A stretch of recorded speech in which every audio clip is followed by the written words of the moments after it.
Okay, so the next thing we're gonna look at is a chin tuck. So we hear about these all the time. They seem a little bit ridiculous, but they actually do help. So the idea with these is just to give yourself an idea of where you are in space. A lot of times when we're on the computer or just doing work, we find ourselves in this forward head position.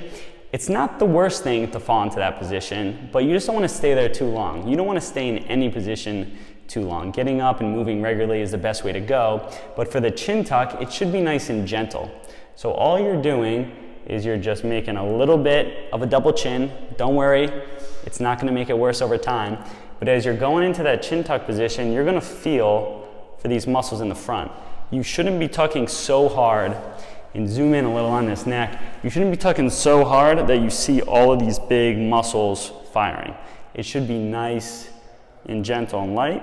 So while you're sitting in the car, you're at work, you can just work on this position, right? Little chin tucks, holding for a couple seconds, and that's a great start.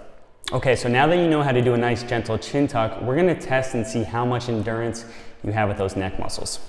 So come on down to the floor with me.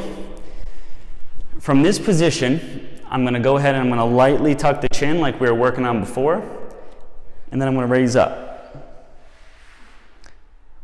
I should be able to hold this position for at least 40 seconds as a male, right? If you start noticing a lot of big muscle contractions, if that head starts jutting forward, or you're shaking like there's an earthquake, then you failed. Okay, so for phase 1 and 2 of strength, it's gonna look exactly like the test.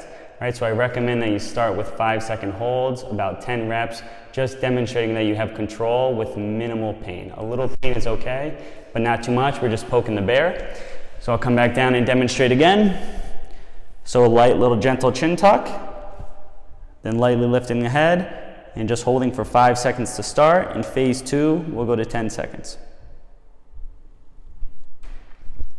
All right, so for phase 3 and 4, what we're gonna do is make it a little bit harder. We're gonna add in some of these trunk muscles. So I'll come back down. We'll do a nice, gentle little chin tuck. We'll lift up, and then we'll actually bring the chest up as well.